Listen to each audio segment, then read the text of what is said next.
Participants discuter. Alors, je vais vous inviter à éteindre à couper votre son si vous pouvez chez vous, à moins que vous ayez une intervention à faire, bien sûr. En tout cas, bienvenue à chacune et chacun. Heureux de vous retrouver pour cette troisième rencontre. Après la rencontre zéro, on a une rencontre une, enfin, rencontre zéro introductive. Une première rencontre où on s'est intéressé aux Pentecôtes, aux premières Pentecôtes. On a découvert qu'il n'y avait pas une Pentecôte, mais qu'il y en avait plusieurs, qu'il y avait une Pentecôte les, à Jérusalem, sur les Juifs, et puis qu'il y en avait une autre, il y en avait plusieurs autres d'ailleurs, sur les Samaritains et aussi sur Corneille en particulier. Donc, et puis encore une tout à fait à la fin avec la figure de Paul. Donc un- il y a une forme de récurrence de ce phénomène de Pentecôte, avec un esprit qui de temps en temps, quand il sent qu'il y a trop de blocage, finalement il contourne les réticences des uns et des autres à élargir l'espace de l'attente, on va dire. Euh, Même si de manière voilà, il y a un ordre habituel qu'on verra justement dans ce discours de Pierre aujourd'hui, qui est la conversion, le baptême pour le pardon des péchés et le don de l'esprit qui vient ensuite. C'est pour ça qu'aujourd'hui encore, on est baptisé et puis ensuite on est confirmé. C'est pas dans l'autre sens. Mais parfois, l'esprit voilà, change un peu les règles et enfin, en tout cas s'autorise une certaine liberté pour contourner un certain nombre de blocages ou de difficultés. On s'était arrêté la fois passée aussi, plus spécifiquement donc, sur le récit de Pentecôte, la première Pentecôte à Jérusalem, et on avait vu qu'il y avait une certaine ambiguïté. On ne savait pas très bien s'ils parlaient en langues étrangères, s'ils avaient tout d'un coup accès voilà, il y a des polyglottes, c'était formidable, ou si c'était de la glossolalie. Alors il y avait une ambiguïté là-dessus. On ne savait pas très bien si à travers les réactions des personnes qui sont présentes, il y a des réactions un peu surprenantes, dirons-nous. Quand, par exemple, quelqu'un va dire, voilà, certains s'interrogent, qu'est-ce que cela veut dire? Et puis d'autres s'esclaffent, ils sont pleins de vin doux. Donc, il y a un certain nombre d'ambiguïtés. Il y a un certain nombre d'ambiguïtés sur qu'est-ce qui s'est passé. Et donc, la prise de parole de Pierre, le discours de Pierre à la Pentecôte, qui est le premier discours qu'il donne, c'est le premier discours de tout le livre des Actes, va justement contribuer à éclaircir cette question-là et à lever l'ambiguïté pour dire ce qui s'est réellement passé. Donc c'est ce texte qui va nous intéresser. Je vais d'abord vous le lire dans une traduction un peu littérale de Daniel Marguera. Donc vous avez sous les yeux la traduction, une traduction plus voilà, de la TOB. Euh, Vous verrez qu'il y a parfois des petites choses qui sonnent un peu autrement. Alors Pierre, debout avec les 11, éleva la voix et leur déclara: Hommes juifs et vous, tous les habitants de Jérusalem, que ceci vous soit connu et ouvrez l'oreille à mes paroles. En effet, ces gens ne sont pas ivres comme vous le supposez, car c'est la troisième heure du jour. Mais c'est ce qui a été dit par le prophète Joël. Et ce sera dans les derniers jours, dit Dieu, je répandrai de mon esprit sur toute chair, vos fils et vos filles prophétiseront, vos jeunes verront des visions, vos anciens songeront en songes, et même sur mes serviteurs et sur mes servantes, en ces jours-là, je répandrai de mon esprit, et ils prophétiseront. Et je produirai des prodiges dans le ciel là-haut, et des signes sur la terre en bas, sang, feu et vapeur de fumée. Le soleil sera changé en ténèbres et la lune en sang, avant que vienne le jour du Seigneur, grand et éclatant. Et ce sera ainsi, quiconque invoquera le nom du Seigneur sera sauvé. Hommes d'Israël, écoutez ces paroles. Jésus le Nazoréen, un homme désigné comme venant de Dieu auprès de vous, par des actes de puissance, des prodiges et des signes que Dieu a réalisés par lui au milieu de vous, comme vous le savez vous-même.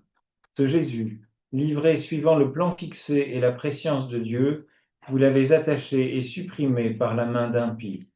C'est lui que Dieu a relevé en le déliant des douleurs de la mort, par le fait qu'il n'était pas possible qu'elle eût prise sur lui. David, en effet, dit à son propos, je voyais le Seigneur constamment en ma présence. Il est à ma droite pour que je ne sois pas secoué. Voilà pourquoi mon cœur a été réjoui et ma langue a jubilé. De plus, ma chair campera sur l'espoir que tu n'abandonneras pas ma vie au séjour des morts et que tu ne donneras pas à ton sein de voir la corruption.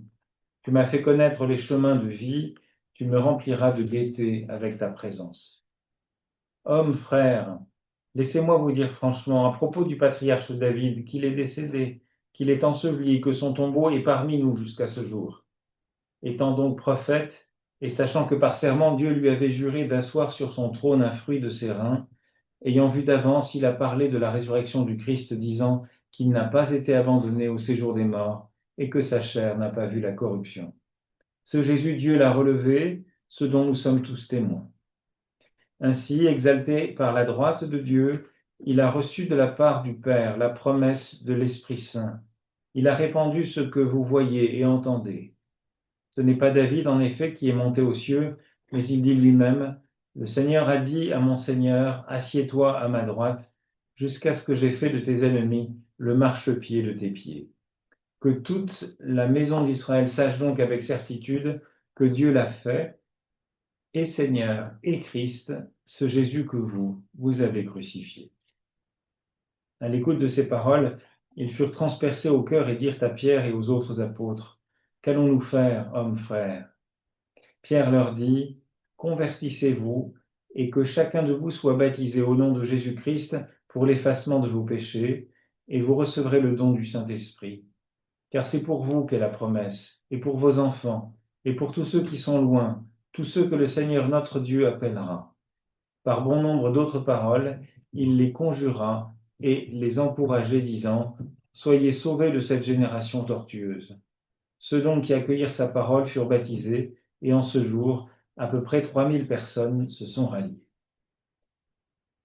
Voilà pour ce texte qui peut être un peu déroutant à certains égards, euh, qui peut sonner à nos oreilles de manière un peu curieuse, avec une argumentation qui nous échappe un peu, sans peut-être. Alors, j'ai envie d'abord de vous laisser le temps ou de le relire et d'exprimer peut-être quelques surprises ou quelques questions avant qu'on entre au fur et à mesure dans la découverte et la lecture de ce texte.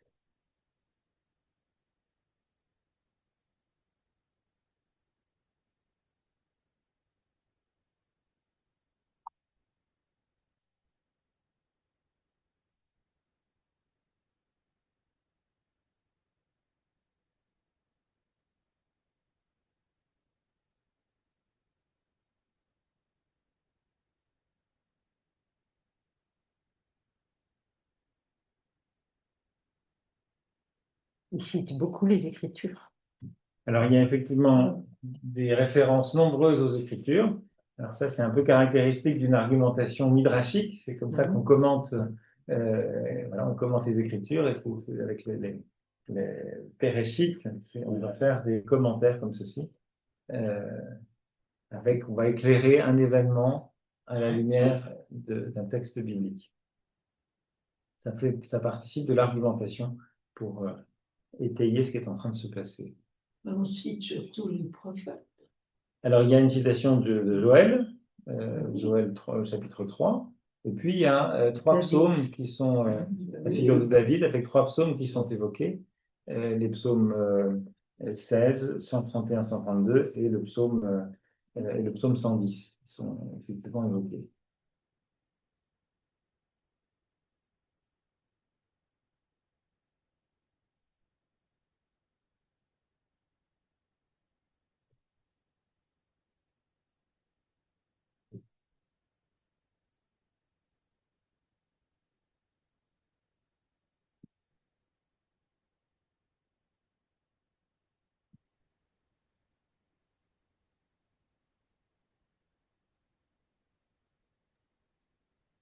Moi, je comprends pas bien le, la citation de David, car tu n'abandonneras pas ma vie au séjour des morts et tu ne laisseras pas ton sein connaître la décomposition.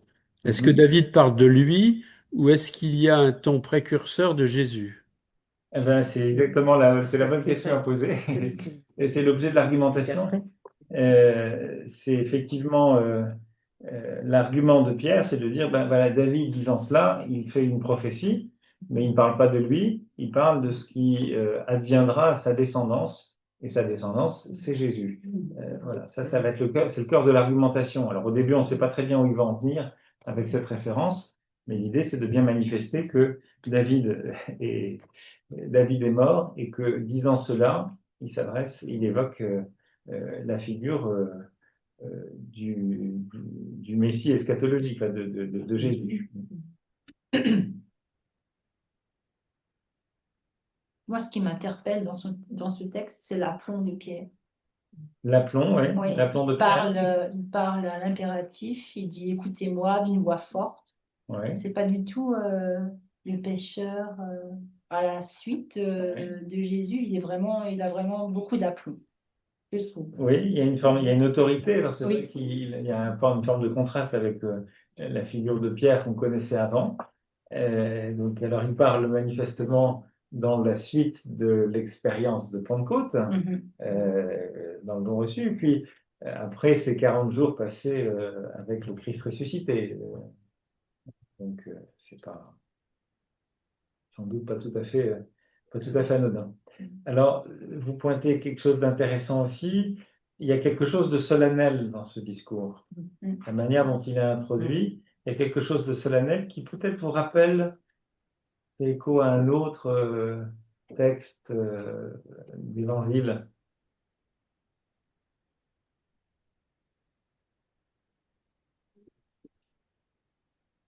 C'est l'épisode de la prédication de Jésus dans la synagogue de Nazareth au tout début de son ministère. On a ça dans l'évangile de Luc et on est dans quelque chose qui est assez ressemblant.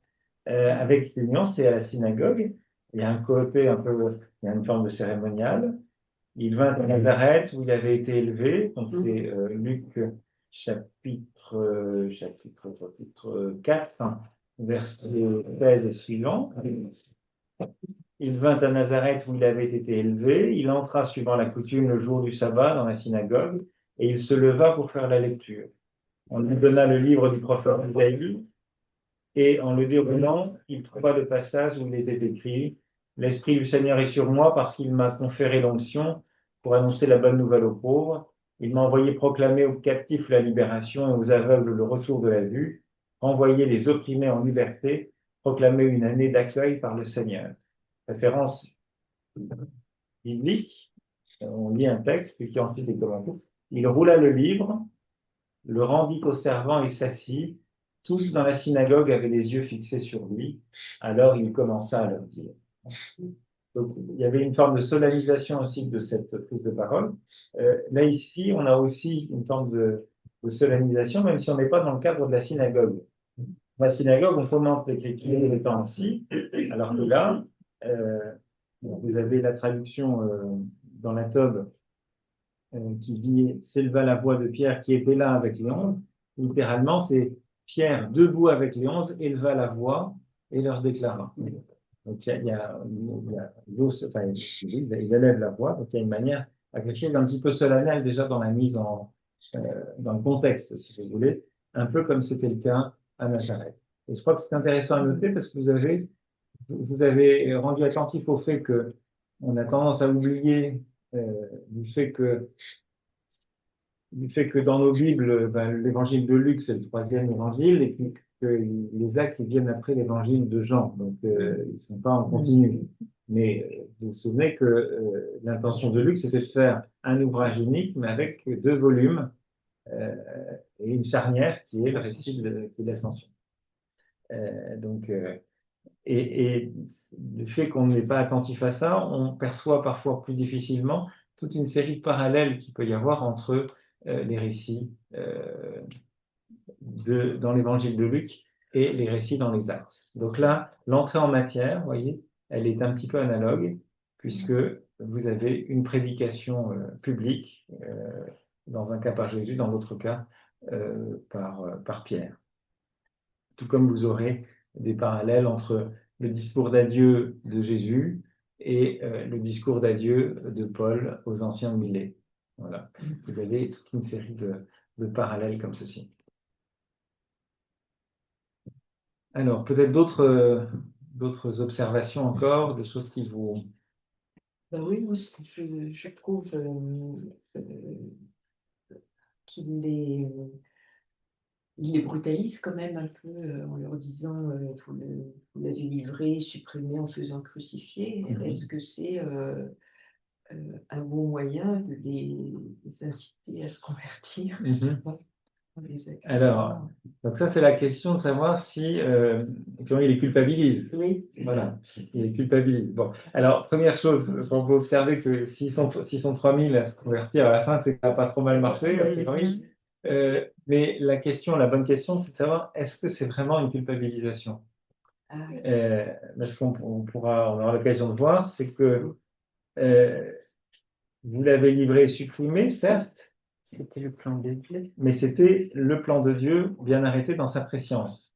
Donc, quelque part, vous avez accompli.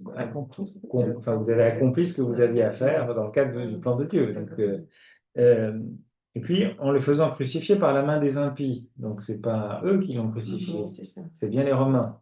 Les impies, ça désigne les Romains.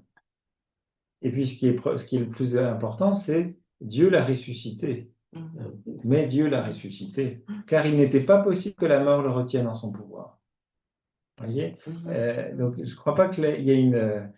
alors, la question s'est posée, et puis il y a eu des lectures un petit peu anti-judaïques de ce texte-là, en disant, ben voilà, Pierre accuse les Juifs d'être déicides. Enfin, non, je ne crois pas que ce soit le cas. On aura peut-être l'occasion d'y revenir. En tout cas, il est courageux, Pierre. Moi, je le découvre, je n'ai jamais perçu Pierre de cette manière-là. Ben, ça le change, hein. Courageux, volontaire, face à toutes ces... Alors, peut-être un petit peu plus fort, si vous pouvez. On va essayer tu peux avancer un peu Bouger ça? un petit peu, juste. Là-bas. Et puis, si vous pouvez un peu élever la voix, Et ça prend du mal à entendre. moi, je trouve que Pierre est courageux de se prendre la parole comme ça, en présence de tous ces Juifs qui n'étaient pas tellement de son avis. Hein.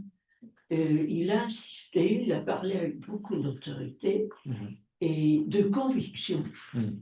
Et il fait découvrir quelque chose qu'on ne connaissait pas, c'est la foi, je trouve. La première fois que quelqu'un dit vous vous convertissez, c'est-à-dire vous demandez le baptême à condition de proclamer que Jésus est le Christ, qu'il est Seigneur. Il est ressuscité. D'accord. Donc voilà, pour ceux qui sont peut-être loin, qui n'ont peut-être pas bien entendu, ça a été ou c'était pas trop audible? Ça allait? D'accord, parfait. Donc c'est pas la peine de revenir. D'autres observations? Je voudrais revenir sur les impies. Oui, Tu dis que c'est les Romains. oui. Dans le commentaire de la Tobe, ils mettent les païens. Parce que ça élude quand même pas que le Sanhédrin, les Juifs, ont mené à la crucifixion Jésus. C'est pas les Romains qui ont mené Jésus. Si, alors formellement, si, parce qu'il n'y avait pas de possibilité pour, sous occupation romaine, c'est pas le Sanhédrin qui mettait à mort quelqu'un. C'était D'accord. l'autorité militaire, c'est l'occupant qui se chargeait de ça. C'est lui qui disait qu'il y avait un espèce de monopole de la violence légale, de la violence légitime. Donc, non, ça désigne bien alors les païens, mais donc les païens qui sont là à Jérusalem, c'est les Romains. Mais Pilate, à la fin du procès, il dit je vous le livre, faites-en ce que vous voulez. Mais c'est bien des centurions romains qui vont enfin des soldats romains qui le crucifient. Ouais, exact. Euh, Exact. Ah, Voilà, alors après, il y aura une entreprise qui cherche enfin, mais ça c'est plutôt chez Jean, enfin, il y a le lavement, enfin, Pilate qui se lave, c'est bien Jean, j'espère ne pas dire de bêtises. Enfin, en tout cas, là, il y a une entreprise il s'agit d'exonérer les Romains de responsabilité. À un moment où ben, ça commence le christianisme essaie aussi dans l'Empire romain, donc il ne s'agit pas de casser du sucre sur le dos des Romains non plus. Mhm. Ce ne serait pas très judicieux. alors, on dit toujours que enfin, ils n'ont pas pu crucifier Jésus, il fallait que les Romains le fassent. Oui, Pourtant, Étienne a été lapidé sans qu'il demande la permission à personne. oui. Alors, mais bon, la lapidation, c'était peut-être un cas c'était un peu plus spontané, quoi, si vous voulez. Je crois que c'était pas. Mais en tout cas, des témoignages qu'on a. euh, des évangiles, ce ne sont pas les Juifs eux-mêmes ou les soldats du Sanhédrin qui ont procédé à l'exécution. Ils ont procédé à l'arrestation, mais pas à l'exécution. Sur demande des Juifs. Oui, oui, oui. Enfin, sur demande du Sanhédrin. Il ne faut pas dire des Juifs, c'est pas exact. D'autres observations sur le texte?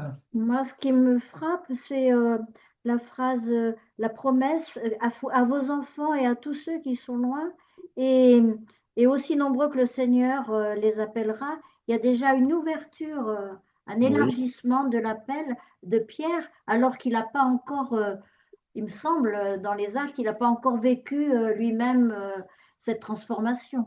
tout à fait, tout à fait. Donc on est bien dans le cadre, c'est ce qu'on avait dit, c'était une Pentecôte enfin, juive à destination des Juifs.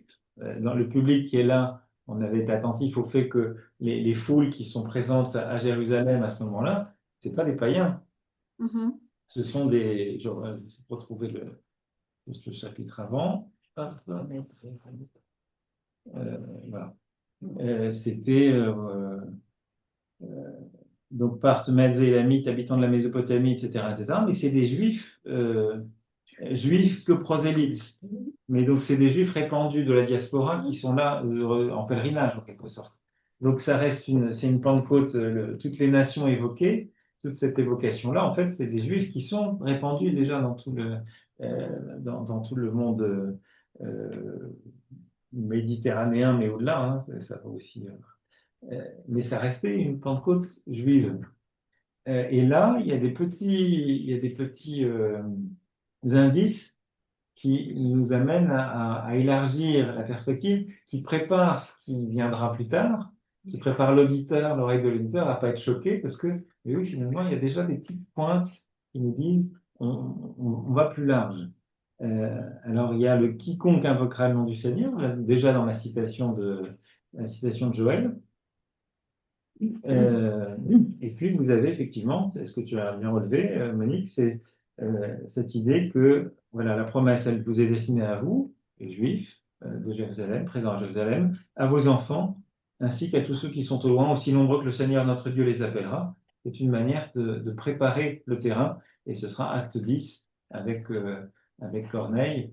Et là, oui, on ouvre largement les vannes, et l'esprit, il est aussi il est appelé à aller bien plus loin. Le baptême, l'appel à la conversion, euh, à recevoir le baptême et le pardon des péchés, et à recevoir l'Esprit Saint, c'est quelque chose qui est appelé à s'élargir encore.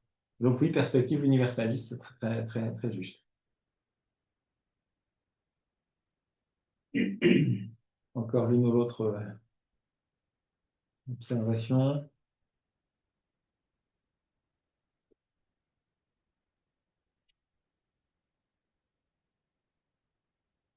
Donc, je vous propose de... Juste une explication. Oui, David, au verset 34, le Seigneur a dit à mon Seigneur. oui. Alors, le Seigneur, c'est Dieu, a dit à mon Seigneur, qui est ce mon Seigneur-là? C'est Mhm. David? Non, ça va être le deuxième.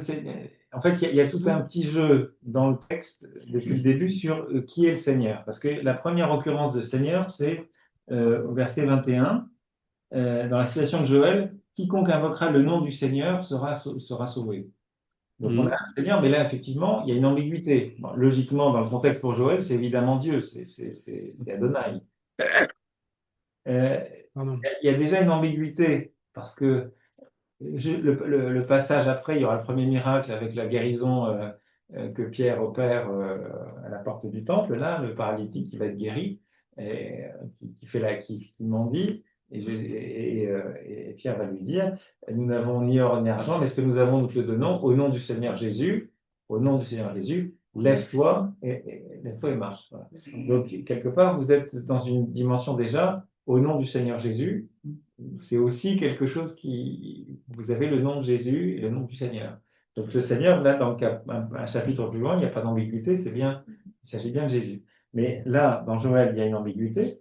Et tout l'objet de cette espèce de réflexion midrashique autour des psaumes, ça consiste justement à dire que ce Seigneur qu'a vu David, donc le Seigneur a dit à mon Seigneur, ça désigne le Messie, donc c'est le Christ, c'est Jésus. C'est Jésus. Il a vu par anticipation. Alors c'est aussi l'occasion de vous dire, je sais pas, je crois que j'en avais déjà dit un petit mot. Il y a un ouvrage tout à fait remarquable de Daniel Boyarin, qui est un universitaire juif américain, qui a fait un ouvrage, Le Christ juif, où il analyse assez finement le fait que dans le monde juif contemporain de Jésus, un peu avant lui, enfin à son époque, il y a des mouvements du judaïsme qui intègrent tout à fait une espèce de... Alors c'est toute la thématique autour du Fils de l'homme. Le Fils de l'homme apparaît aussi comme étant un quasi-dieu ou une personnalité complètement associée à Dieu. Ce qui est une forme d'état pour dire la revendication de Jésus d'être Fils de l'homme, c'est aussi à situer dans ce cadre-là. Et donc, c'est dire qu'il y a une forme d'associationnisme d'emblée qui associe un personnage éminent à Dieu. Voilà, c'est quelque chose qui est présent. Et donc, pouvant s'appuyer sur des formules du type le Seigneur a dit à mon Seigneur. La formule de David, du psalmiste. Donc, tout ça pour dire que, voilà, dans l'argumentation de Pierre, il s'agit bien de démontrer que quand David utilise ce terme-là, le mot Seigneur, le premier Seigneur, le Seigneur a dit à mon Seigneur, le premier Seigneur c'est Dieu, et le second, c'est Jésus. Voilà. Je ne sais pas si ça répond à la question, on y reviendra un peu plus tard, mais je pense que voilà. En tout cas, c'est bien le cœur de la problématique. Si c'est bon pour vous, je vous propose d'avancer de manière plus méthodique. Donc, je vous ai parlé du cadre un petit peu solennel, avec Pierre debout, avec les 11, associés aux 11 d'ailleurs, c'est pas Pierre tout seul, c'est les 11. Tout comme à la fin, au verset 37, on verra, ils demandèrent à Pierre et aux apôtres. C'est aussi intéressant quand il s'agit de penser la place de Pierre parmi les apôtres. Il est associé continuellement dans les actes des apôtres, il est associé au début du livre des actes. Il n'est pas mis sur un piédestal. Il fait partie de la communauté des apôtres, point.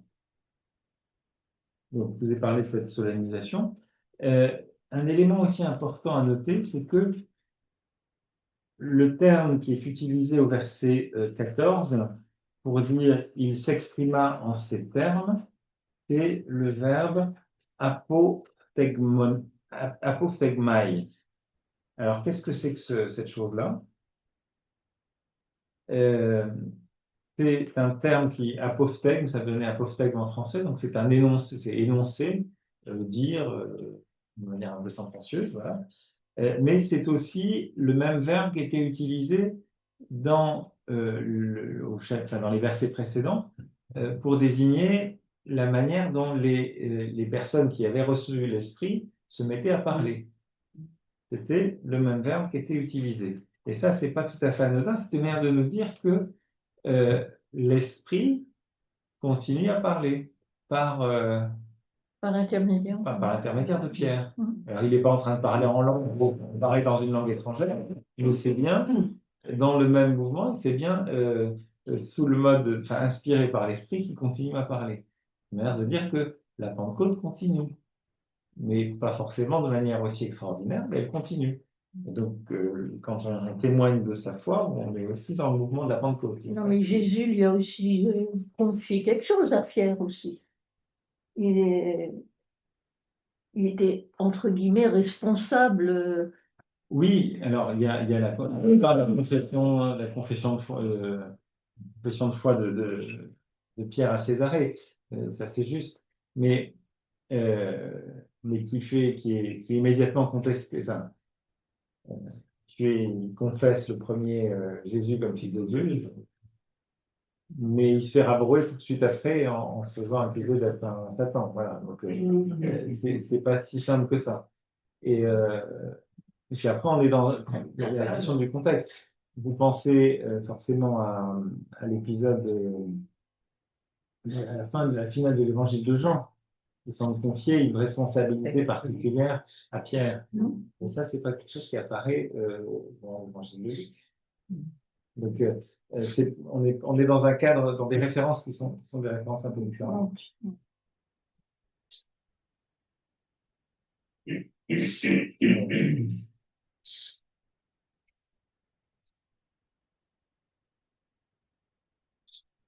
Donc voilà, apophthegomai, c'est énoncé déclaré à voix haute, et ça vient d'être utilisé juste avant. C'est une manière de dire que la prédication de Pierre ne fait pas qu'expliquer et légitimer la venue de l'Esprit de Pentecôte, mais elle est comme une figure, elle met en œuvre, l'Esprit intervient, agit à travers cette parole qu'il prononce. Voilà, ça c'est ce qui à noter comme dans cette introduction du verset 14. Après, ce qui est intéressant, c'est d'essayer de regarder comment l'argument, enfin, le discours est construit. Et quelle est la structure un petit peu de ce discours. Avant de ça, je voudrais quand même pointer le fait qu'il y a aussi il y a une dimension programmatique. Vous êtes dans un... Vous faites le parallèle avec le récit de la prédication de Jésus à la synagogue de Jérusalem. Il inaugure son ministère, il inaugure son ministère dans ce cadre-là. Et là, c'est exactement la même chose. Et donc, il y a une dimension programmatique. Quand Jésus commentait Isaïe en disant, voilà, l'Esprit du Seigneur est sur moi, et donc c'est redonné les boîtes de marche, etc. Enfin, il annonçait déjà ce qui allait être le contenu de sa mission, la libération, etc. Tout ça, c'était déjà énoncé. Là, vous avez un peu la même chose qui se réalise là, dans ce discours, qui a une dimension programmatique. Pourquoi? Parce ça a été pointé, elle met en point de fuite la dimension universelle de l'annonce, en instillant toute une série de petits indices qui nous renvoient à l'universel. Et ça, c'est important. Puis, il y a une manière aussi, dans ce qu'on appelle le kérigme, qui va être au cœur, c'est la première du grec kérusso, qui est proclamé, qui signifie proclamer. Il y a la première affirmation du cœur de la foi, des premiers chrétiens. Et donc, avec l'affirmation de la vie, de la souffrance, de la résurrection du Christ, vous avez un peu le modèle d'une prédication judéo-chrétienne chez les premiers chrétiens à l'époque. Je vous dis juste ce que dit Daniel Marguera à ce sujet. C'est pas un discours, il n'y avait pas un micro, les personnes mettaient sténo à des notes. Et donc, Luc reconstruit le discours, mais il ne le reconstruit pas n'importe comment, il le reconstruit à partir d'éléments sur lesquels il avait quand même quelques billes, quelque chose qui soit un peu cohérent. Alors voilà ce qu'il écrit. À l'instar des historiens de son temps, Luc recompose le discours qui lui paraît adéquat aux circonstances, mais il ne rédige pas librement. Sa composition s'appuie sur des éléments kérygmatiques fondamentaux, très anciens, originaires du judéo-christianisme palestinien. Parmi eux, la formule kérygmatique de contraste, « Vous l'avez tué, Dieu l'a relevé », c'est quelque chose qu'on trouve par ailleurs, et l'utilisation du psaume 110. Mais Luc ne vise pas à élaborer un paradigme pour la mission juive de son temps, il a plutôt recherché en historien les modèles archaïques de la prédication chrétienne aptes à conférer une plausibilité à sa reconstruction d'un discours de l'année 30. Et c'est pas anodin, il va chercher justement à citer, à utiliser des références scripturaires connues de son auditoire, qui sont communs à Pierre et à ses auditeurs qui sont à Jérusalem. Il va juste faire une petite incohérence, c'est qu'il va citer le texte dans la traduction grecque de la Septante. Or, vous savez qu'il y a l'Ancien Testament, il y a la version, le texte massorétique, le texte en hébreu, et puis la Septante, c'est une traduction qui a été faite dans le milieu alexandrin, un siècle auparavant, et qui, voilà, à Jérusalem, on n'utilisait pas la Septante, on utilisait évidemment le texte hébraïque. À Alexandrie, c'est autre chose. Mais donc, il va utiliser la version grecque, donc ça, c'est le signe que c'est vraiment une reconstruction, mais ça, c'est un peu secondaire. Alors, donc venons-en maintenant à la structure. On peut dire qu'il y a trois parties. Il y a une première partie, c'est les versets 15 à 22, qui est en quelque sorte une interprétation de l'événement qui vient de se dérouler. On arrive à dire très clairement, ben voilà, c'est pas, ils sont pas ivres, c'est pas l'heure, il ne faut pas être ivre à cette heure-là. Mais ce qui se passe, c'est l'accomplissement de la promesse, de la prophétie de Joël. Voilà, ça, c'est l'interprétation qu'il donne de l'événement. Première chose. Deuxième partie, c'est du verset 22 au verset 36. C'est foncièrement la proclamation de la résurrection du Christ, la proclamation du kérigme, et qui va être suivie d'une argumentation scripturaire.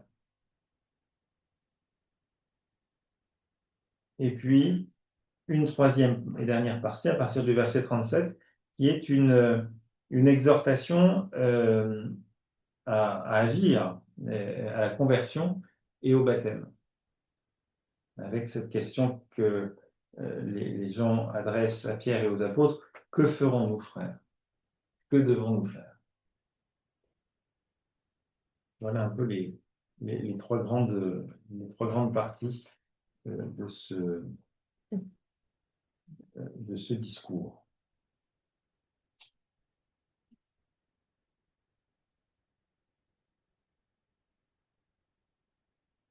Alors, donc venons-en maintenant donc, à la première partie, donc cette interprétation de l'événement de la Pentecôte. Comment il est interprété? Alors, première chose, verset 15, il nous est dit, non, ces gens n'ont pas vu, comme vous le supposez, nous ne sommes en effet qu'à 9 heures du matin. Alors, vous vous souvenez que le verset précédent, le verset 13, des gens s'étonnent de ce qui pouvait se passer, et puis certains riaient, se moquaient, en disant ils sont remplis de vin doux. Donc là, on est, voilà, il y a négativement, on exclut une option. Nous ne sommes qu'à la 3e heure. 9 heures du matin, donc à 9 heures du matin, non, c'est pas précis. Mais c'est surtout le verset 16 qui est important. Là, on est dans une interprétation positive du fait. Mais ici se réalise cette parole du prophète Joël. On est dans la logique de l'accomplissement, même si le verbe accomplir n'est pas là, mais la formule qui est utilisée, c'est qui est traduit par ici se réalise, donc c'est ceci est, ce sera. On est dans on est dans cette forme d'accomplissement. Et ça, c'est assez typique d'une tradition des commentaires juifs, ce qu'on appelle le pécher, qui est un peu la paracha, c'est le commentaire biblique qu'on fait à la synagogue, hein, la manière de vous commenter. Donc, voilà, c'est ça qui est en train de se passer. Mais c'est ce que Jésus faisait déjà à la synagogue de Nazareth. Cette parole que vous entendez, c'est aujourd'hui qu'elle s'accomplit. C'est le même type de fonctionnement. Alors, que dit au fond Joël dans ce texte-là?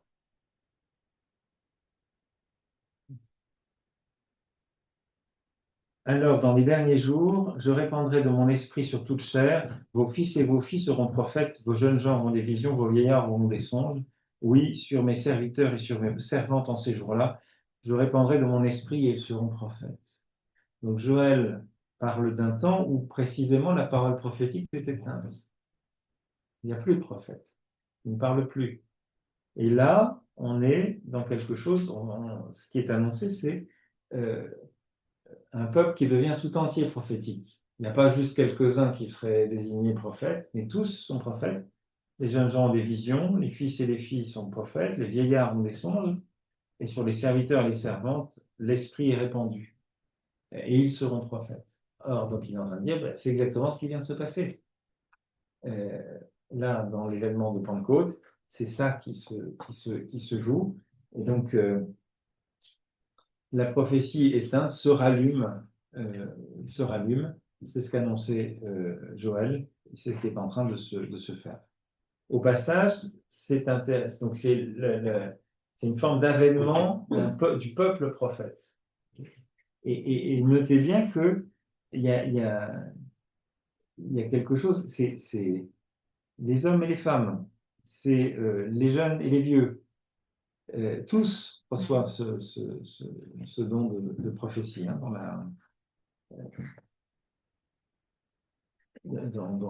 sous la plume de Joël. Ça, je crois que c'est assez intéressant à noter. Alors, ce qui est aussi, quand on cite, aujourd'hui, quand on fait une citation, on ouvre les guillemets, on cite exactement ce qu'il y a, et puis on met une note en bas de page pour dire, voilà, ça c'est les références, telle page, etc. C'est pas comme ça qu'il fonctionne. D'abord, il n'y a pas de guillemets, donc on met le texte directement, et c'est plus par des interpellations qu'on va savoir qu'on a fini la citation. Par exemple, ici, la citation, on sait qu'elle se termine, parce qu'au verset 22, c'est « Israélites, écoutez mes paroles ». Donc on comprend qu'on reprend le cours du discours. On est sorti de la citation. Mais alors, d'une part, les citations ne sont pas souvent bien délimitées, puis elles ne sont pas toujours citées de manière très précise. Et donc, il y a des adaptations, il y a des petits ajouts, il y a on peut un peu déformer, essayer de souligner quelque chose, forcer un peu quelque chose. Alors, par exemple, donc là, il s'inspire du texte de la Septante, et ça, sa source d'inspiration, sa référence, mais il prend des libertés avec quelques libertés. Par exemple, il ne va pas dire, là, on lit, dans les derniers jours, dit Dieu. Ben, c'est pas ce qu'il y a dans le texte de la Septante. C'est une adjonction, dit Dieu, c'était pas présent. Et puis, en ces derniers jours, c'est pas ça qu'on trouve, c'est après cela. Après cela, je répandrai de mon esprit sur toute chair. C'est ça qu'on devrait lire, on devrait traduire ça. Mais l'insistance dans les derniers jours, c'est une manière de dire, voilà, cet événement, il ouvre quelque chose. C'est pas le dernier jour. On n'est pas dans une apocalyptique juive où ça y est, c'est la fin du temps. Non, non, mais il y a un temps qui s'ouvre, qui continuera vers le dernier jour, mais c'est un temps qui s'ouvre. Il est temps de l'esprit. La Pentecôte inaugure une période de jour dernier qui conduit au royaume. Dit Dieu, donc ça c'est une manière de souligner encore un petit peu la chose. Il va rajouter au verset donc je répandrai sur mes serviteurs et sur mes servantes en ces jours-là, je répandrai de mon esprit. Ça, c'est le texte, et Luc rajoute, et ils seront prophètes. Il y a une forme de redondance de prophètes. Il insiste beaucoup sur cet aspect des choses.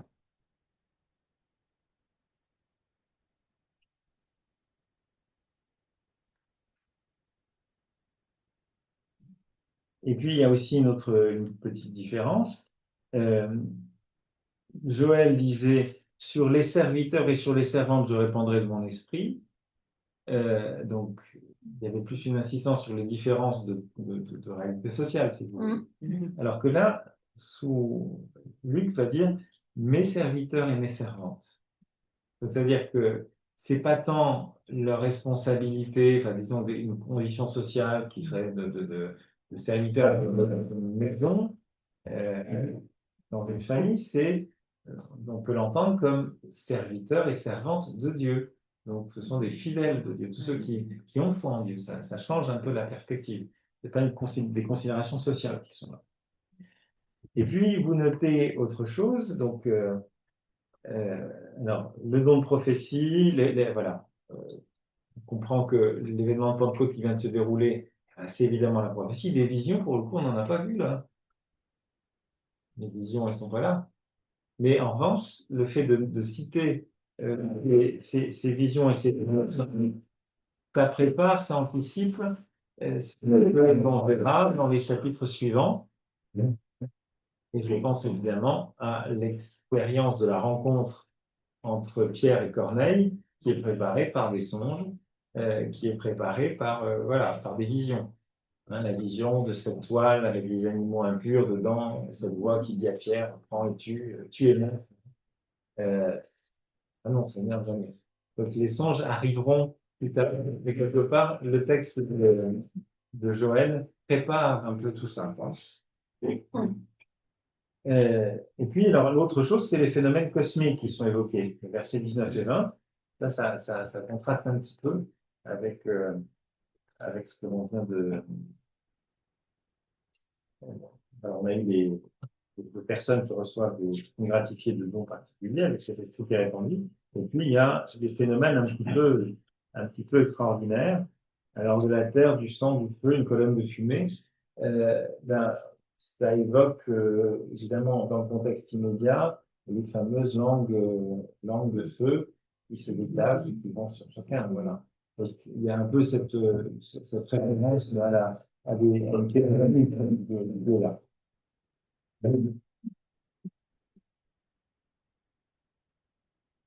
Alors, il y a quand même une chose qui est intéressante à noter dans la façon dont les choses sont formulées. Je ferai des prodiges là-haut dans le ciel.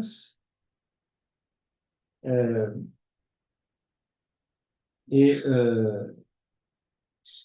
des signes ici-bas sur la terre. Le terme prodige, donc c'est un peu le duo prodige et signe.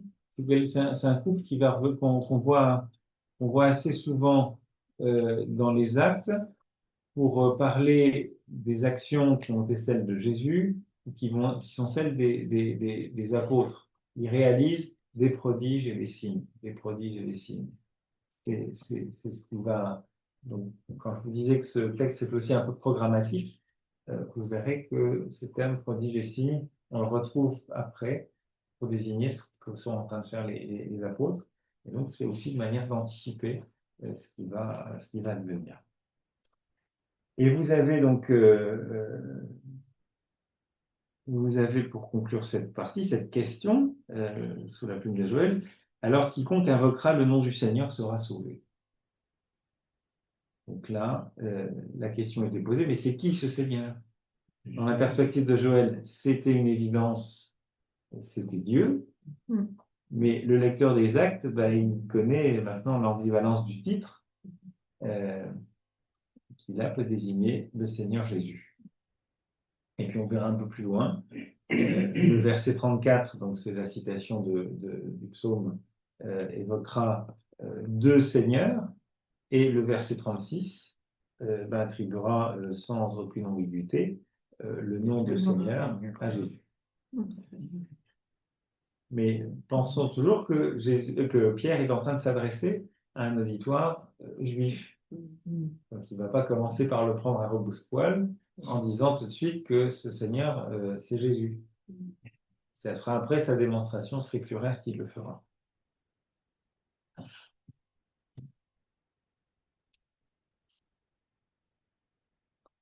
Alors, on peut en venir à la deuxième partie, donc qui est la proclamation de la résurrection et l'argumentation scripturaire.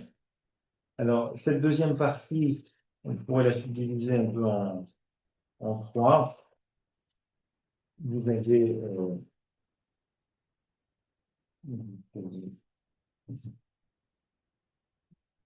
Vous avez donc une première partie, les versets 22 à 24, qui est l'annonce du kérigme, qui s'adresse en vous. Israélites, écoutez mes paroles, avec le terme, voilà, vous qui revient régulièrement, accrédité auprès de vous, au milieu de vous. Voilà. Et puis ensuite, on a le verset, du verset 25 au verset 32, donc toute une argumentation scripturaire avec citation du psaume 16, et puis toute une exégèse messianique, là, qui est un petit peu alambiquée, on va dire. Et puis une dernière partie qui revient, c'est à partir du verset 33, qui revient à l'événement de Pentecôte. Puisqu'il est à nouveau question de l'Esprit Saint promis et répandu. Il y avait une condition pour qu'il soit répandu. Alors, ce qui est assez frappant dans tout cet argumentaire-là, cette deuxième partie, et on n'est peut-être pas toujours assez attentif à ça, c'est que il est question que de Jésus. Alors, on se dit a priori, mais il est à côté de la plaque, quoi. Il interprétait l'événement, d'accord, comme la réalisation de la prophétie, puis après il parle de Jésus, comme s'il passait à un autre sujet. Non, il y revient, mais il y revient simplement à la fin, en reliant beaucoup ça. Alors, les théologiens diront le lien entre la pneumatologie et la christologie. L'un est lié à l'autre, de manière très étroite. C'est pas. Alors, la pneumatologie, c'est le. Pneumatique, c'est le souffle. Hein, donc, ça désigne l'Esprit Saint, en fait. Ça désigne l'Esprit Saint. Et donc, l'intervention de l'Esprit Saint, elle est conditionnée par la christologie. C'est pour ça qu'il y a cet argumentaire.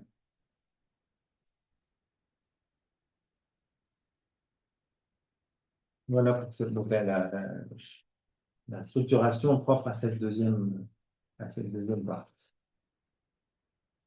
Alors, cette proclamation, elle commence par une adresse, une apostrophe, homme d'Israël. Donc, au passage, ça situe bien les destinataires. Hein. Ce n'est pas les païens qui sont face de Pierre, ce sont des hommes d'Israël, c'est-à-dire qui sont juifs, même s'ils peuvent être juifs de la diaspora, mais ils sont d'Israël, attachés à Israël. Et donc, Pierre ancre bien ses propos dans une commune identité juive. Et ça explique l'argumentaire qui suivra après, qui reprend les codes de l'exégèse rabbinique. C'est comme ça qu'on faisait. Mais avant d'en venir à cette exégèse-là, ce qui est au cœur de ces versets 22 à 24, c'est le kérigme, c'est l'annonce, c'est la première proclamation de la foi.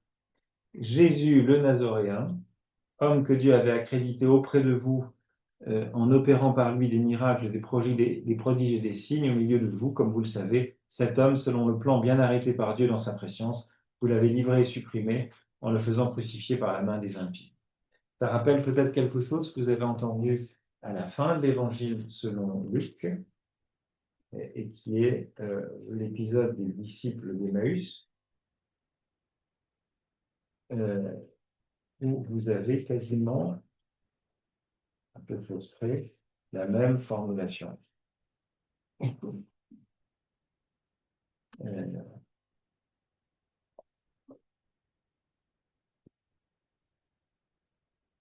Donc, l'événement est connu, hein, vous avez la formule, comme vous le savez, qui fait écho dans le livre, dans l'évangile selon Luc, l'épisode des disciples d'Emmaüs. Je vous lis les versets 18 et suivants.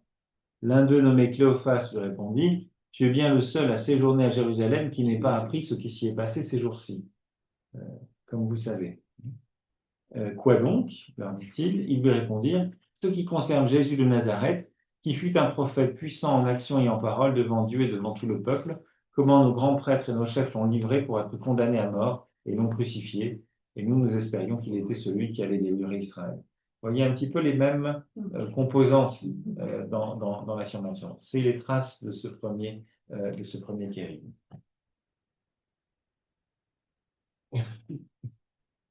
Alors, c'est de manière intéressante aussi l'évocation, et c'est à peu près le seul cas où on évoque dans les actes les actions qui ont été celles de Jésus. En opérant des miracles, des prodiges et des signes au milieu de nous. Autrement, vous ne verrez pas de description dans les actes de ce que Jésus aurait pu faire. Mais ça, c'est la formule.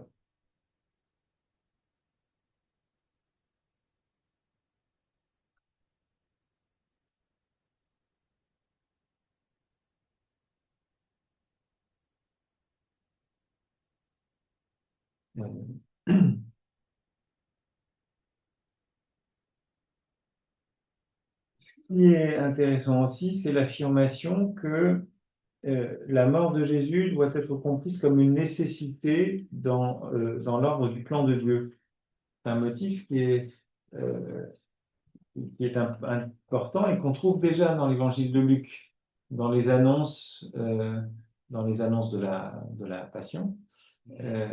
Et puis, dans le « ne fallait-il pas que le Messie souffrit tout cela » toujours dans l'apparition du disciple d'Emmaüs. Ne fallait-il pas que le Christ souffrit cela et qu'il entra pour qu'il entrât dans sa gloire. Et commençant par Moïse et par tous les prophètes, il leur expliqua dans toutes les Écritures ce qui le concernait. Donc cette idée il fallait, dei en grec.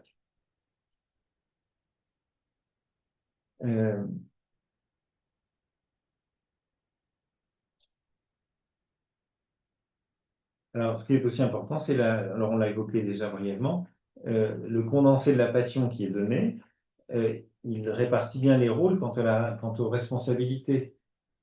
Il y a une responsabilité juive, mais c'est bien les Romains qui ont été les instruments du supplice.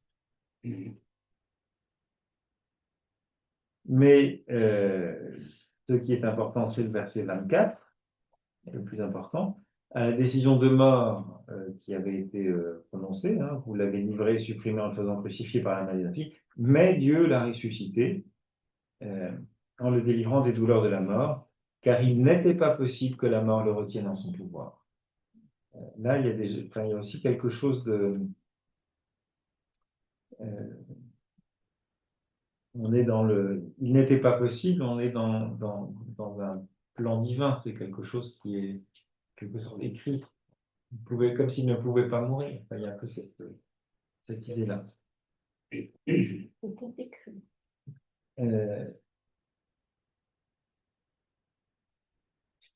Donc la mort ne pouvait pas triompher, c'est ça qui nous est dit là, hein, parce que Dieu en avait décidé autrement. Et la résurrection, elle vient attester que Jésus était vraiment l'envoyé de Dieu. C'est ce qui atteste qu'il est approuvé par Dieu.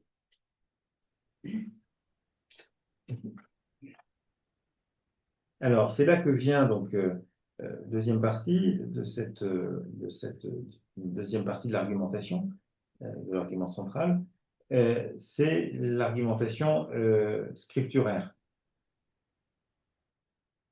avec la citation donc, du psaume, David, puisque traditionnellement dans le monde juif, on attribuait les psaumes enfin pas au seul David, mais principalement à David.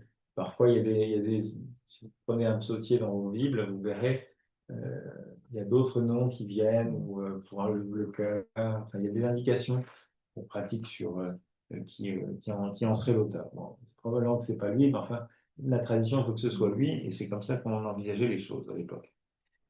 Je voyais constamment le Seigneur devant moi, car il est à ma droite pour que je ne sois pas ébranlé.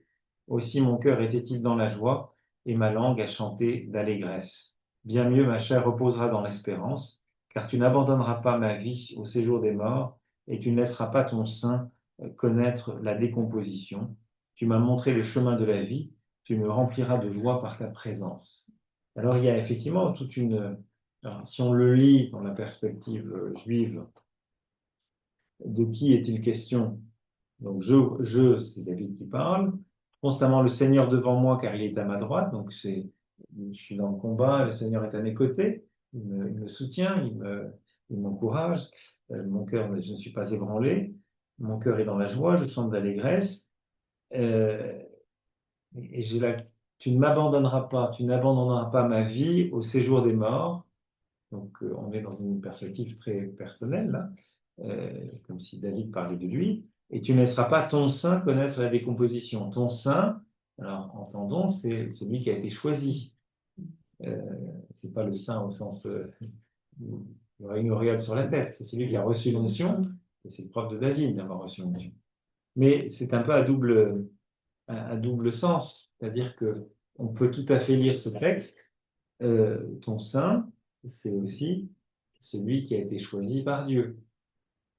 Ça peut désigner le Christ, et ça va être le cœur de l'argumentation scripturaire que développe Pierre à partir du verset 29. Frères, il est permis de vous le dire avec assurance. Mais déjà, c'est intéressant parce qu'au départ, c'était homme de Judée, israélite, et maintenant, c'est frère.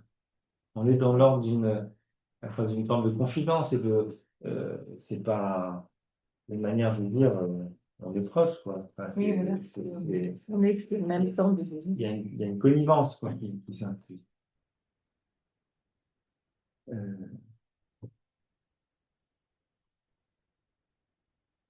Alors, je vous lis ce qu'écrit Marguera. Nouvelle apostrophe. Après avoir été interpellés comme juifs et comme habitants de Jérusalem, puis comme israélites, les auditeurs sont des frères. Simple variante stylistique en interrogation, rien n'est moins sûr. L'apostrophe introduit un tournant dans l'argumentation qui est l'exégèse messianique du psaume et son application à la résurrection. Ce passage est qualifié de discours exposé franchement, c'est-à-dire avec fermeté. Au moment d'aborder ce passage crucial, Pierre réduit donc la distance avec ses auditeurs en affichant son appartenance à la communauté religieuse. Parce qu'effectivement, ça, c'est un point qui va être un point divisif entre juifs et chrétiens, entre juifs et disciples de Jésus. Parce que le messianisme, à l'époque, c'est quelque chose qui est couramment admis. Un messie, les juifs ne le contestent pas. Ce qui sera contesté, c'est que ce soit Jésus qui soit le messie. Ça va être tout à fait contesté. Donc, ça participe un peu de la... c'est plus que la captatio benevolentiae, c'est manifester c'est ramener l'interlocuteur à soi, c'est le rapprocher de son point de vue. On entre dans la confidence, dans la franchise. Il y a quelque chose qu'on dit à des proches, à des gens auxquels on est attaché. Et donc, le contenu de ce qu'il dit avec franchise, c'est le patriarche David est mort, il a été enseveli, son tombeau se trouve encore aujourd'hui chez nous. Voilà, donc c'est un argument tout ce qu'elle peut irrationnel. Oui, il est mort, donc quand le psaume, mon corps ne verra pas, ton sein ne connaîtra pas la décomposition, ben non, le cadavre de David, il est là dans le tombeau, vous savez tous où est ce tombeau, il est là. Et c'est un tombeau qui a survécu à la guerre juive, donc, et à la destruction du temple de Jérusalem, et c'est plus tard, au IIe siècle, qu'il a été détruit. Alors, une autre révolte juive, révolte de Bar Korba.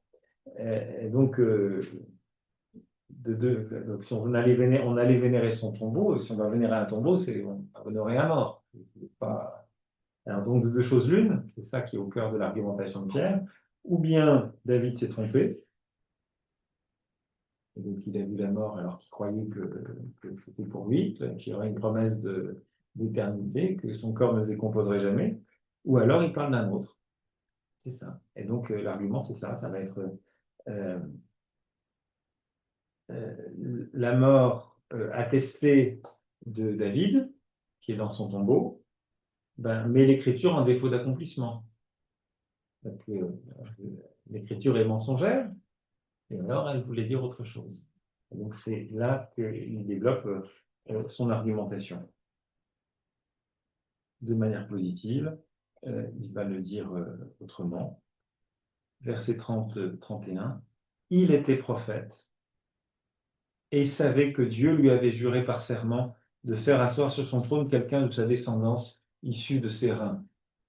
Issu de ses reins, l'anatomie de l'époque, voilà, c'est la semence de l'homme passé était supposée provenir des reins.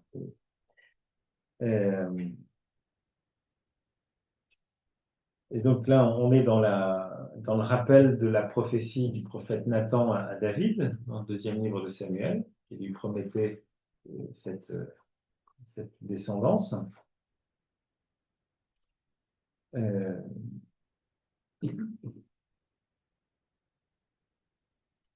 Et la conclusion, verset 31, il a donc vu d'avance la résurrection du Christ, et c'est à son propos qu'il a dit, il n'a pas été abandonné au séjour des morts, et sa chair n'a pas connu la décomposition. Voilà, donc le saint dont il était question avant, c'est le Christ, le Messie, il a vu comme dans une prophétie, comme dans un songe, il a vu cela. Et donc, affirmation massive ensuite au verset 32, l'identification de ce Messie à Jésus. Ce Jésus, Dieu l'a ressuscité, nous en sommes témoins. Voilà, ça c'est la pointe de l'argumentation scripturaire de Pierre. Mais donc il y a l'argumentation scripturaire, mais ça ne suffit pas. Il y a le témoignage. Ce Jésus, Dieu l'a ressuscité, nous tous en sommes témoins. Il y a l'importance de ce témoignage.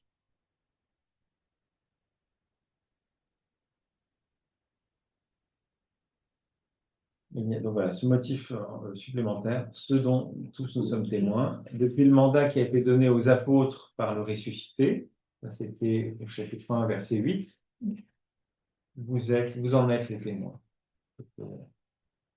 Ici, non. Ici.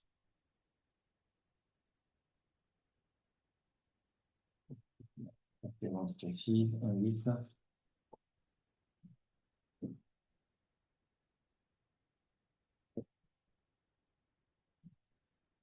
Voilà, et cela, vous serez les témoins. Vous serez alors mes témoins à Jérusalem, dans toute la Judée et la Samarie, et jusqu'aux extrémités de la terre. Vous en serez mes témoins. Et donc, troisième partie de l'argumentation, de cette argumentation centrale, scripturaire, elle va établir un lien qu'on aurait attendu plus tôt, parce qu'on ne comprenait pas pourquoi il venait à parler de Christologie, à parler du Christ, du psaume de David, alors qu'on était parti de la Pentecôte. On partait de l'expérience de la Pentecôte. Et donc, c'est toute l'articulation entre la venue de l'Esprit et la Christologie qui se manifeste là. Et donc, il y a trois affirmations qui vont se suivre, se succéder. Dieu a exalté Jésus, exalté par la droite de Dieu. Jésus a reçu du Père l'Esprit promis.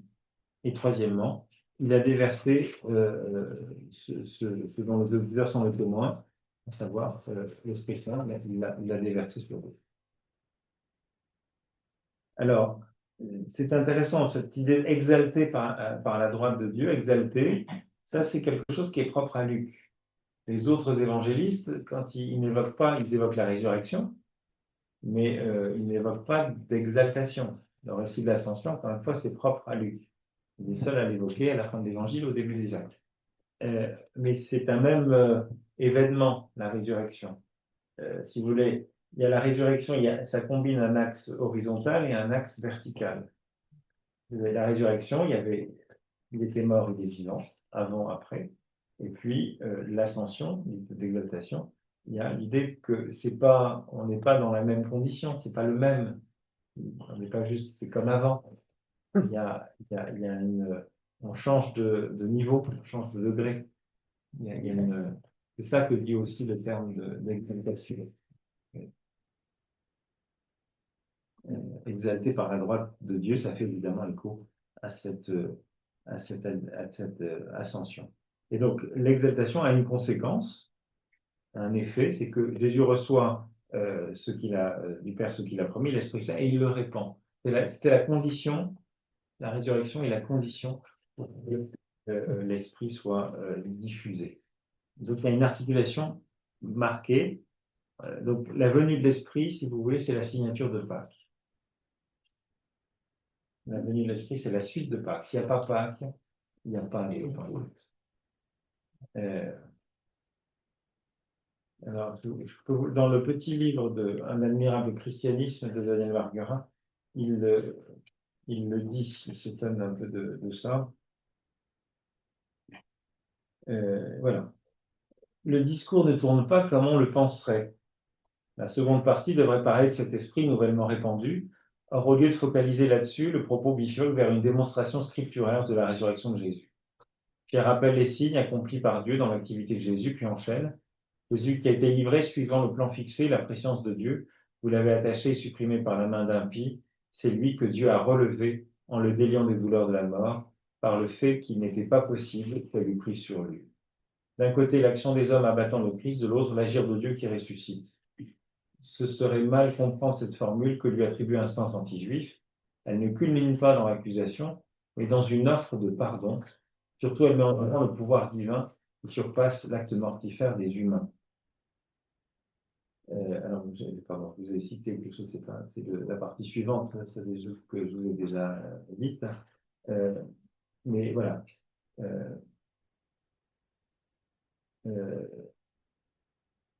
Voilà, il fait le lien entre l'Esprit Saint et le Christ.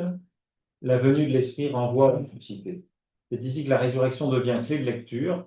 À l'origine de la venue surprenante de l'Esprit, que trouve-t-on? On trouve le pouvoir conféré par Dieu au ressuscité.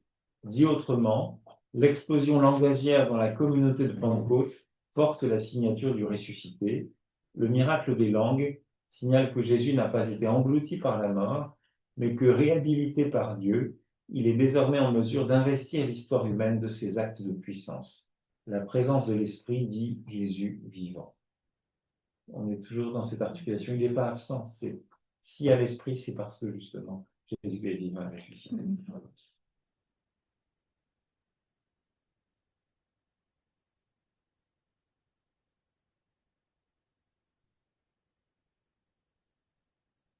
Donc c'est là qu'on va avoir une référence au psaume 110,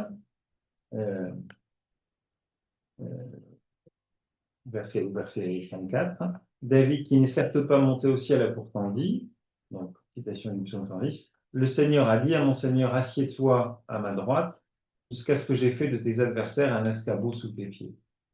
Donc, le Seigneur a dit à mon Seigneur, il y a deux seigneurs, ce qui était un peu curieux, on ne savait pas très bien à qui il parlait, eh bien, que toute la maison d'Israël le sache avec certitude, Dieu l'a fait et Seigneur et Christ, ce Jésus que vous aviez crucifié. Identification sans ambiguïté entre Jésus et ce Seigneur et Christ. Ou Christ, c'est le Messie. Donc, il y a fait une exégèse messianique de ces psaumes pour dire, ben voilà, c'est ce Jésus, le Messie. Je peux interrompre? Oui. Moi, j'ai une mauvaise impression sur la nature du Christ. Au verset 22, on parle de Jésus homme. Et puis ensuite, après sa résurrection, Jésus, Dieu l'a fait Seigneur et Christ, comme si il était devenu Seigneur et Christ après sa résurrection. Oui, alors ça, c'est ce qu'on appelait l'adoptionnisme. C'est une hérésie dans les premiers siècles. Mais c'est bien, oui. C'est-à-dire que bon, c'est une affirmation que les conciles œcuméniques vont avoir, hein, c'est de dire qu'il est vraiment Dieu, il est vraiment homme.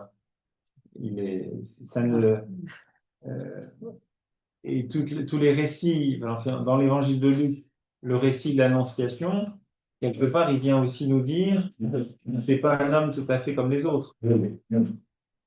Donc il est déjà, il est vraiment Dieu. Ce sera ça qui sera au cœur de la foi chrétienne qui va s'exprimer dans les différents conciles œcuméniques qui vont succéder. Mais voilà, il y a eu des lectures effectivement comme celle que vous évoquez, voilà, le passage de homme dans sa vie terrestre, et puis après sa résurrection, enfin, il deviendra ensuite Dieu. C'est aussi il y a eu des interprétations du baptême de Jésus qui se faisaient sous ce modèle-là. C'est-à-dire qu'ils voyaient dans le baptême de Jésus une forme d'adoption par Dieu de cet homme. C'est la théorie, c'est l'arianisme aussi, hein, la théorie arienne. Vous voyez un personnage féminin, mais qui n'était jamais qu'un homme. Alors que là, la dimension, ça va plus loin. C'est vraiment une christologie, ce qu'on appelle une christologie haute, qui va affirmer, voilà, Seigneur et Christ. Seigneur, vous avez compris que le mot Seigneur, au verset 21, sous la plume de Joël, il désignait Dieu, mais au verset 36, sans ambiguïté, il désigne Jésus, ce Jésus que vous avez crucifié. Dieu l'a fait et Seigneur. C'est une affirmation un peu au même niveau que Dieu, vous savez. Et Messie. Messie, c'est celui qui a été choisi, qui a reçu l'onction.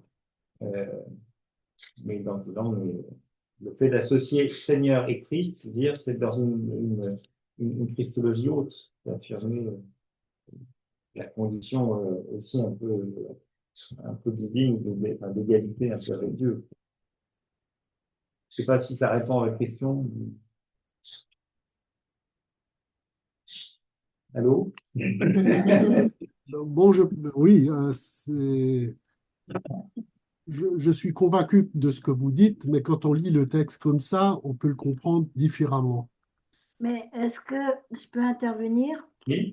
Moi, je me dis, c'est peut-être pour le public des Juifs, pour faire la progression de ce qu'ils avaient perçu de Jésus dans sa vie terrestre et puis de ce qu'il devient pour eux aussi maintenant. Enfin, je sais Oui, pas. non, c'est très juste. Il y a une dimension sans doute pédagogique. Souvenez-vous que, alors, c'est dans l'évangile de Jean, ça c'est très net. Hein. Pourquoi est-ce que Jésus est condamné à mort? C'est parce qu'il a blasphémé. Avec toute la manière dont il reprend le nom divin. Moi je suis, ego eimi en grec, donc c'est la reprise du nom divin. Et donc ça, c'est quelque chose qui est, quand il entend ça, alors on lui demande, es-tu le fils de Dieu? Et Jésus répond, c'est toi qui le dis, le grand maître déchire ses vêtements, quel besoin de l'entendre encore? Il est condamné à mort justement parce qu'il a eu cette affirmation-là, dans la perspective de Jean. Donc, Pierre, s'adressant à un public juif, s'il commence d'emblée par affirmer la divinité de Jésus, c'est foutu, quoi. C'est fini. Donc il fait planer une forme d'ambiguïté, et puis il va plutôt insister sur le côté d'abord messianique à partir de la figure de David. Je vous disais, c'est assez caractéristique cette prédication reconstruite par Luc de ce qu'était la prédication dans le monde judéo-chrétien de Palestine. Et on utilise les références, Joël, c'est le psaume 110, c'est les références David, où il y a un messianisme qui est là. C'est très présent avec cette figure de David. Et donc, c'est par ce biais-là qu'on en vient à dire des choses un peu plus, comment dire, on va vers une christologie un peu plus haute. Voilà. Mais après, le fait est que ça a suscité beaucoup de débats, hein, puisqu'il y a eu la crise arienne, il y a eu l'adoptionnisme, il y a eu toute une série d'hérésies qui justement, s'appuyant sur ces textes-là. Donc, effectivement, vous n'avez pas tort en disant que c'est pas si évident que ça, puisque si ça l'avait été, il n'y aurait jamais eu toutes ces polémiques. Et puis, dans la perspective de Luc, justement, quand il met en place les récits de l'enfance, pourquoi il parle des récits de l'enfance? C'est aussi pour situer les choses, pour situer l'origine, c'est-à-dire qu'il y a un avant le baptême. Il était Dieu déjà avant, c'est ça qui va être présent. Et parce qu'il y a l'annonce de Gabriel dans la Bah, il y a l'Annonciation, il y a le récit de la L'Annonciation, il y Nativité. a Le récit de la les petits Nativité. enfants. Oui, alors, ça, c'est la chanson de Divin Enfant. Elle n'est pas dans le concept, mais vous retrouvez cette thématique-là. C'est une manière de dire, il y a une forme de. Il y a il a été Dieu avant. Et alors, là où c'est typique, c'est le prologue de l'évangile de Jean. Au commencement était le Verbe, et le Verbe était Dieu. Et donc, c'est bien l'idée qu'il y a une préexistence du Verbe qui prend un moment chair dans un enfant. C'est une manière de dire, ben oui, il était Dieu avant, il n'y a pas un moment où il n'était pas Dieu, qui était la thèse de l'arianisme. Voilà, je ne sais pas si c'est plus clair. Donc, on en vient à la troisième et dernière partie, qui est donc l'aspect un peu pratique, c'est une exhortation à la conversion et au baptême. C'est une forme de péroraison, quand on conclut qui invite à un agir.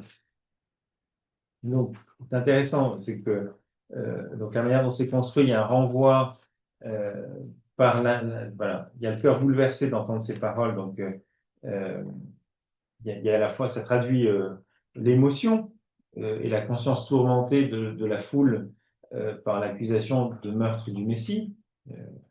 Vous l'avez livré, bah oui, tu prends conscience de ce que tu as fait, un peu à la manière des paraboles, c'est aussi davidique, la parabole que le prophète Nathan faisait à David quand il lui démontre qu'il a été adultère. Il ne le prend pas de face, mais il raconte l'histoire et ça va le retourner. Découvrant le péché qui était le sien, bah, il change complètement de orientation. C'est un peu ce qui se passe pour eux. Donc ils sont un peu tourmentés, saisis par l'émotion. Et d'où la question pour laquelle ils interpellent, la foule interpelle Pierre et les apôtres. On avait au début Pierre debout avec les 11, et à la fin on a Pierre et les autres apôtres. Donc c'est toujours pas Pierre seul et pris isolément. Que ferons-nous, frères? Que ferons-nous, frères? Et Pierre répond avec donc évoquant un peu les conditions d'accès au salut, ce qu'il faut faire pour être sauvé. Convertissez-vous, que chacun de vous reçoive le baptême. Pour le pardon des péchés, vous recevrez le don de l'Esprit Saint, du Saint-Esprit. Vous avez ces quatre composants. Alors, peut-être que en lisant cette phrase, que ferons-nous, frères, ça vous a fait penser à autre chose du côté de l'évangile de Luc. Si vous prenez, c'est un évangile qu'on entend pendant le dimanche de l'Avent de la Messée, vous avez au chapitre 3, Jean le Baptiste. Voilà. Faut qu'on fasse. Qu'est-ce qu'on va faire? Tout à fait. Au moment donc les foules vont au désert. Il est question de la prédication, donc la prédication du Baptiste. Hein. Jean disait alors aux foules qu'il venait se faire baptiser par lui. Voilà, et sa prédication. Et puis ça se terminait par, verset 10, les foules demandaient à Jean, que nous faut-il donc faire? Même question que les foules ici, une forme de parallèle intéressant. Et la réponse de Jean-Baptiste à l'époque, elle était essentiellement morale, éthique, voilà. Si quelqu'un de tunique, qu'il partage. Si quelqu'un de quoi manger, qu'il fasse le même. Des collecteurs d'impôts vinrent, que devons-nous faire? N'exigez rien de plus que ce qui vous a été fixé. Les militaires lui demandaient, et nous, que faut-il faire? Ne faites ni violence ni tort à personne et contentez-vous de votre solde. On est dans des choses très pratiques et dans une forme d'éthique. Et puis ensuite, donc il y a le baptême. Moi, c'est d'eau que je vous baptise, mais il vient celui qui est plus fort que moi. Je ne suis pas digne de délier la lanière de ses sandales. Lui, il vous baptisera dans l'Esprit Saint et le feu.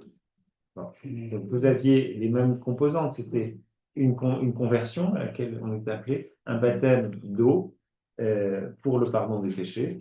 Ce qui manquait, c'était la dimension de l'Esprit Saint qui était annoncée déjà par Jean-Baptiste là et qui se réalise dans ce baptême-là qui va être proposé.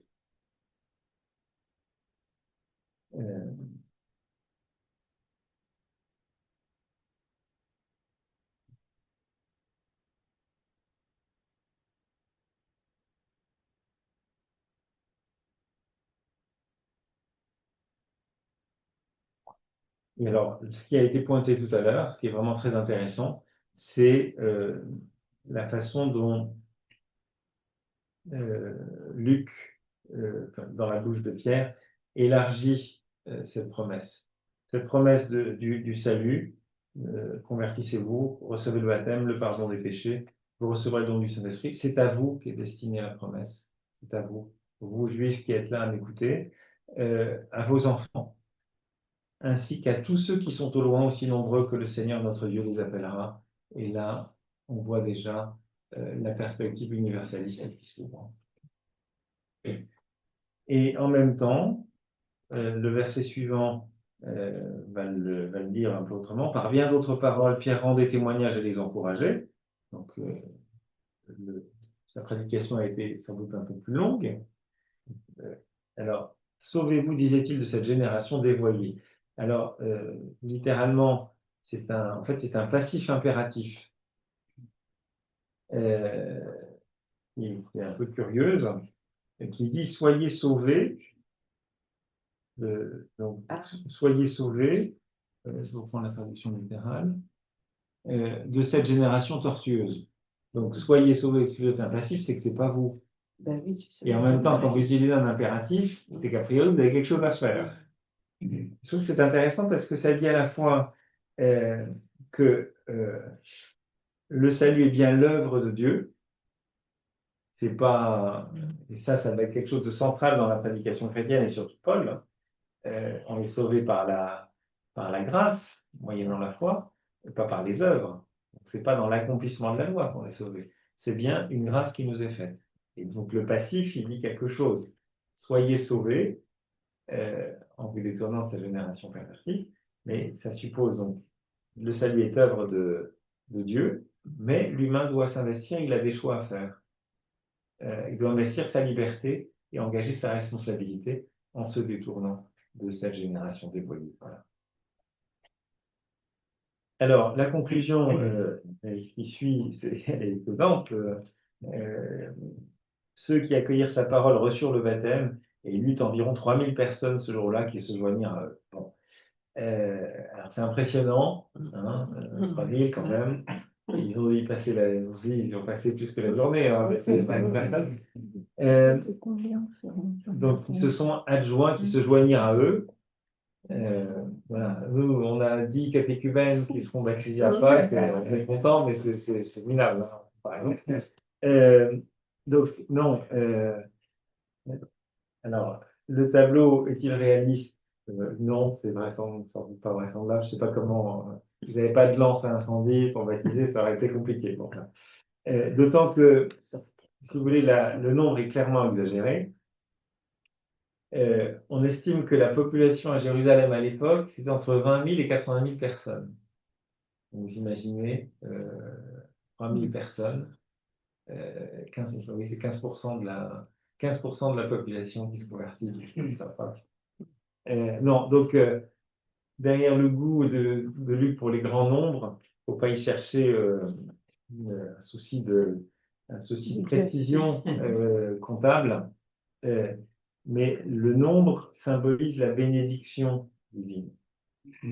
La figure de Jacob qui a ses troupeaux qui se développent et qui se multiplient, c'est dire ici, ça dit que il bénéficie de la bénédiction de Dieu. C'est lui qui a la bénédiction. C'est ça, au fond. Et donc, c'est une manière, le motif de la croissance, le motif du nombre, ça dit que la bénédiction est là, elle encourage cette communauté naissante. C'est ça que ça veut dire. Et c'est significatif aussi parce que le thème de la croissance vient beaucoup dans le livre des Actes. Au début du livre des Actes pour dire l'Église grandissait. C'est quelque chose qui revient, qui scande les premiers chapitres des Actes des Apôtres. L'Église grandissait, croissait, etc.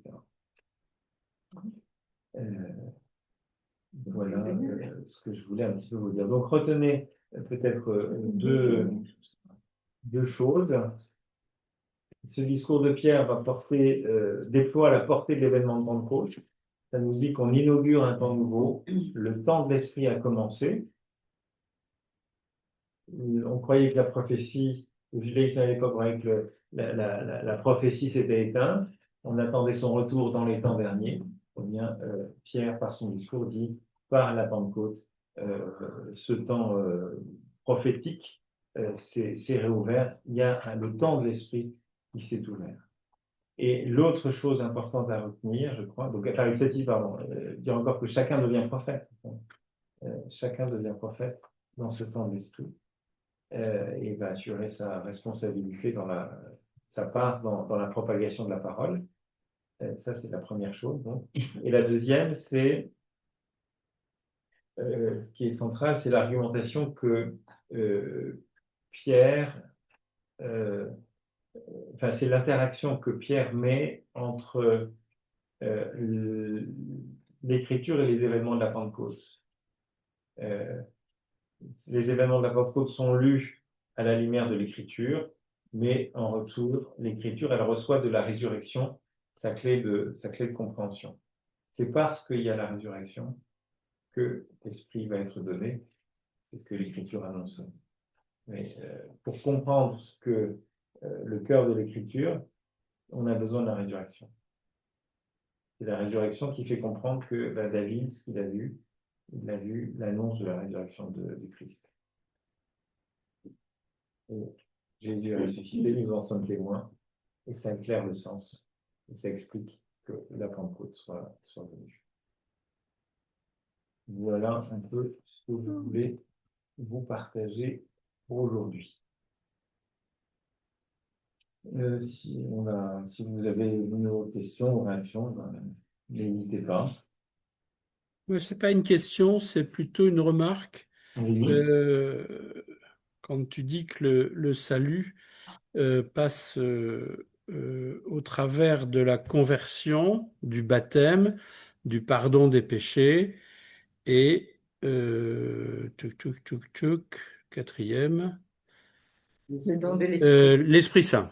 Oui.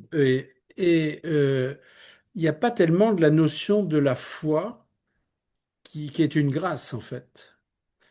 On a l'impression que c'est un peu un enseignement qui est reçu, qui mène à la conversion.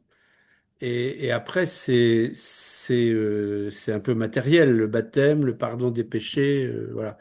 Mais la notion de cette grâce qui est donnée pour avoir la foi, ça apparaît pas là dans le. Il y a le converti, dans le convertissez-vous, il me semble qu'il y a un acte de foi qui est à faire là. C'est croire que ce Jésus, le Nazaréen, est bien le Messie de Dieu. Mais ça, on pourrait avoir une croyance simplement humaine. C'est, je pense que les gens à l'époque, ils pouvaient peut-être croire peut-être plus facilement parce que certains avaient vu, certains avaient entendu. Aujourd'hui, c'est moins palpable quand même. Hein. Faut vraiment avoir une foi. C'est pas la foi du charbonnier, quoi. Enfin, c'est Oui, non, mais voilà.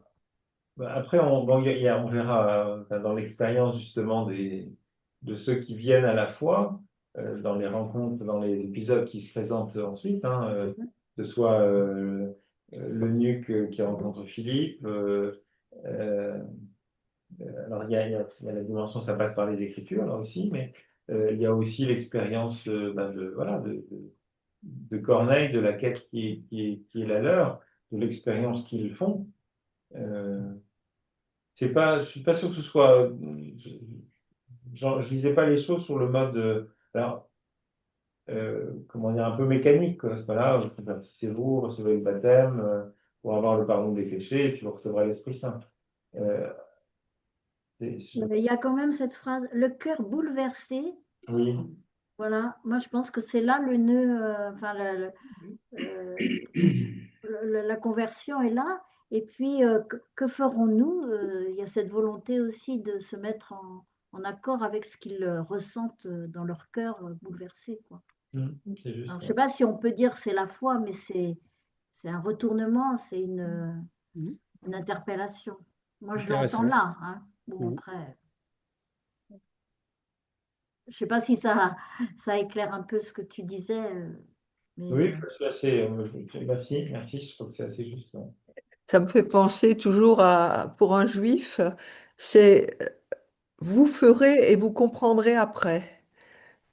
Euh, c'est, il y a pas d'abord la foi ou poser un acte, c'est faites et puis ça viendra après. C'est très profondément, ça revient en plusieurs fois ça dans l'expérience juive.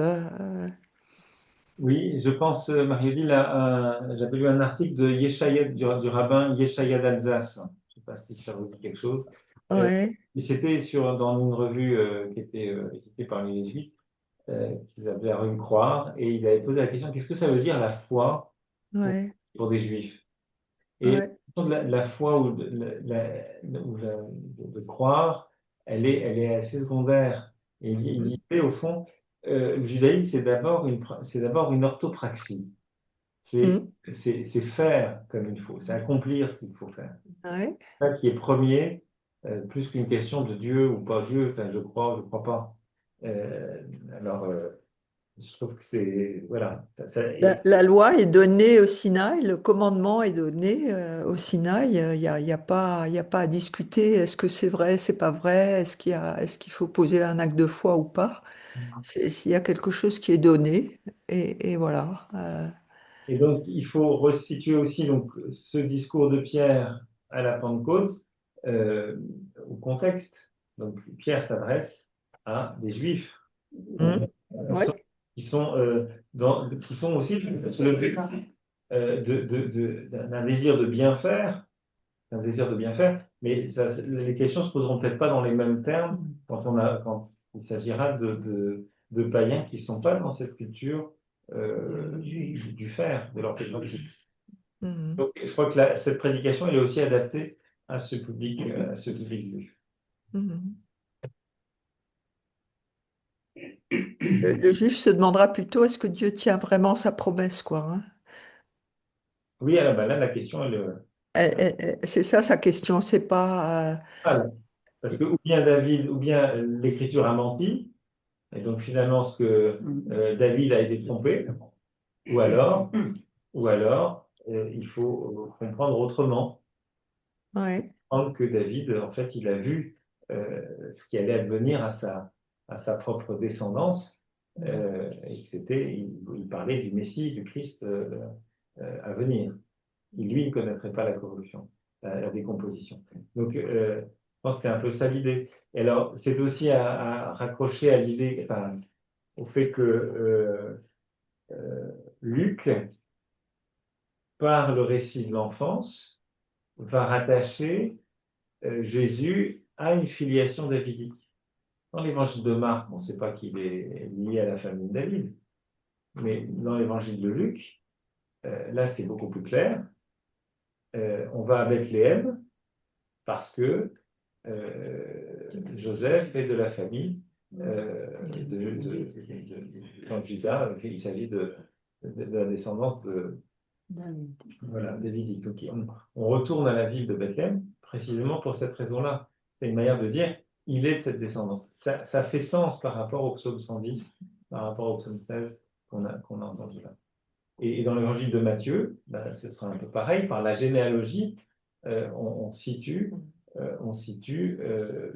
Jésus dans cette filiation davidique. Et donc, ça veut dire que tous les psaumes de David prennent beaucoup plus sens pour justifier que Jésus est vraiment le Messie. Donc, dans un contexte qui est un contexte judéo-chrétien de Palestine, c'est des arguments qui portent parce que ça s'exprime dans ce contexte juif et dans ce rapport à l'écriture où il s'agit de la promesse, est-elle tenue ou pas?